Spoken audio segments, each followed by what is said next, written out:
नमस्कार दोस्तों, स्वागत है आपका हमारे YouTube चैनल पर। दोस्तों, क्या आपका रिश्ता खत्म होने की कगार पे है? शादी टूटने वाली है, वजह चाहे जो भी हो। रिश्ता जब खत्म होता है तो दुख दोनों को ही होता है। ये तो बस कहने की बात है, हमारे मन की बात है कि सामने वाले को फर्क पड़ता है। बस कोई अपने दुख को जाहिर कर लेता है, कोई नहीं कर पाता। कोई कोशिश करके उस दुख को ख़त्म कर लेता है और कोई उस दुख के साथ जीना सीख लेता है। बस इतना ही होता है। ऐसे में हमें पता है कि हमारा पार्टनर कैसा है। अगर वो कुछ नहीं कर पा रहा तो हमें कोशिश करनी चाहिए कि हम उन दुखों को ख़त्म करें, हम उन परेशानियों को ख़त्म करें जो दूरियां बीच में आ गई हैं, जिस वजह से रिश्ते टूटने लगे हैं, उस रिश्ते टूटने की वजह को ख़त्म करें। और आज मैं वो तरीका आपके लिए लेकर आई हूँ जिसे अगर आप अपनाते हैं तो आप अपने रिश्ते को बचा सकते हैं, उस टूटने की वजह को ख़त्म कर सकते हैं। जी हाँ, अपने रिश्ते में प्यार को दोबारा जगा सकते हैं। दोबारा आप अपने रिश्ते में प्यार को पैदा कर सकते हैं, अपने आप को, अपने जीवन को खुशहाल बना सकते हैं, क्योंकि प्यार के बिना तो कुछ भी नहीं है। चाहे हमारी प्रेमिका है, हमारा प्रेमी है, रिश्ता कोई भी है, प्यार हर रिश्ते में होता है। और ये प्यार जब ख़त्म होता है तो दुख बहुत होता है। तो आज इसी दुख को ख़त्म करने के लिए हम आए हैं, एक ऐसा उपाय लेकर जो बहुत ही अचूक है, बहुत ही सरल है। तो आइए बताते हैं कि सरल और अचूक उपाय। तुलसी के पत्ते से वशीकरण तो आपने सुना होगा। कि आपने सुना है कि तुलसी के डंडी से, तुलसी के पेड़ की जो ये डंडी होती है, टहनी ये होती है, इससे वशीकरण हो सकता है। आज इससे वशीकरण लेकर आई हूँ मैं आपके लिए, जो बहुत ही सरल है, बहुत ही प्रचंड है। तो आपको चाहिए तुलसी के पेड़ की जो डंडियाँ होती हैं वो चाहिए। इस तरीके से आपको ये देखिए 5 डंडियों की आवश्यकता होगी। अब इस डंडी का ध्यान रखिएगा, एक तो आपको खुद से नहीं तोड़ना, आपको किसी और से तुड़वाना है। किसी भी कुछ भी आप उसे बोल के कि मुझे चाहिए, किसी भी तरह से कोई भी बहाना बना के तुड़वा लीजिए, फिर इसका प्रयोग कीजिए, इसको विधि को अपनाइए। उसके बाद जब आप ये तोड़ लेंगे तो आपको इसके साथ क्या चाहिए, आपको चाहिए थोड़ी सी, आपको रोली चाहिए, थोड़े से चावल चाहिए और आपको हल्दी की आवश्यकता होगी थोड़ी सी।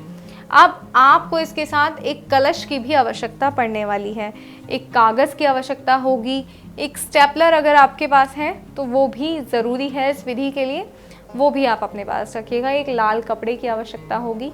आइए बताते हैं अब करना क्या है। आपको करना क्या है, आपको ये जो तुलसी की डंडियाँ हैं, इन पर आपको इस तरह से रोली चावल लगाना है और हल्दी भी लगानी है।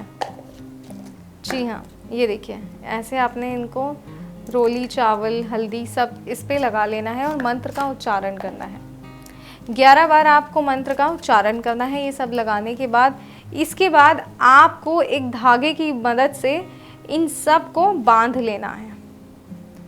ध्यान रखिएगा, सारी डंडियों को बांधना है एक एक करके, जैसे हम माला बनाते हैं इस तरीके से आपको इस डंडियों को बांध लेना है। इस तरीके से, जैसे एक डंडी मैंने बांध के आपको दिखाती हूँ, ऐसे आपको सभी डंडियों को, 5 डंडियों को एक एक करके थोड़ी थोड़ी दूरी पर बांध लेना है। अब इस माला को लेकर आपने एक प्लेन पेपर लेना है। प्लेन पेपर पर आपको इस माला को स्टेपलर की मदद से चिपका देना है। जी हाँ, आप इसको फोल्ड करना है, आपने अच्छे से फोल्ड कीजिए बराबर साइज से, कि जो डंडियाँ हैं वो टूटे ना, बिल्कुल कुछ नहीं होना चाहिए। और आपको जो है वो मंत्र बोलते हुए ही ये सारा कार्य करना है, उस व्यक्ति का ध्यान करना है जिसे आप वश में करना चाहते हैं। और अब ये कागज़ आपको लाल कपड़े के अंदर बांध देना है। एक लाल कपड़ा लीजिए, उसमें इस कागज़ को पूरी तरह से बांध दीजिए। ऐसे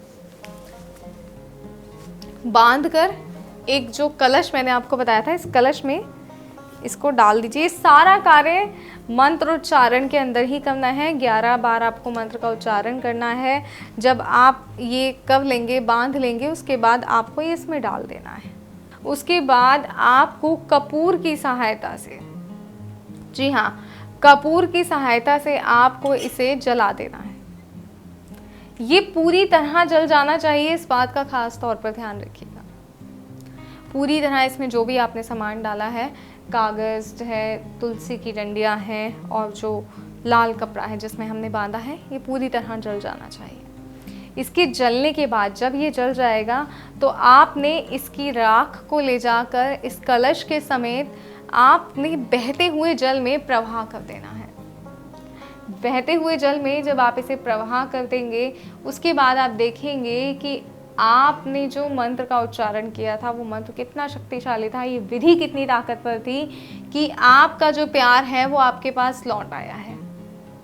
आपकी शादी जो टूटने की कगार पे थी वो वापस से जुड़ गई है। वापस से आपके रिश्ते में प्यार दोबारा आ गया है। और ये सब सिर्फ तभी होगा जब आप सही तरीकों को अपनाएंगे। और ये तरीका जो आज मैंने आपको बताया, ये बहुत ही सरल और सटीक उपाय है। तो इस उपाय को अपनाइए, सही विधि को अपनाइए, ताकि आप अपने कार्य को पूर्ण कर सकें। बिना समय बर्बाद करे मंत्र प्राप्त कीजिए। स्क्रीन पर दिए गए नंबर पर गुरुजी को फ़ोन कीजिए, उनसे बात कीजिए, मंत्र प्राप्त कीजिए। वो आपको बताएंगे कि जो मंत्र है वो सही है।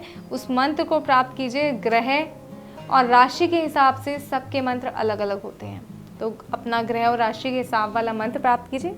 विधि के साथ मंत्र को जोड़िए और अपने आप को खुशहाल रखिए। कोई और समस्या, कोई परेशानी है तो स्क्रीन पे दिए गए नंबर पर कॉल कीजिए, गुरुजी से बात कीजिए, अपनी समस्या गुरुजी को बताइए और अपनी परेशानी का हल भी गुरुजी से फ़ोन पर ही लीजिए। कहीं जाने की आवश्यकता नहीं है, कोई और कार्य करने की आवश्यकता नहीं है। गुरुजी आपको बताएंगे किस तरह से आपने कार्य करना है, किस तरह से आपने खुद को खुश रखना है।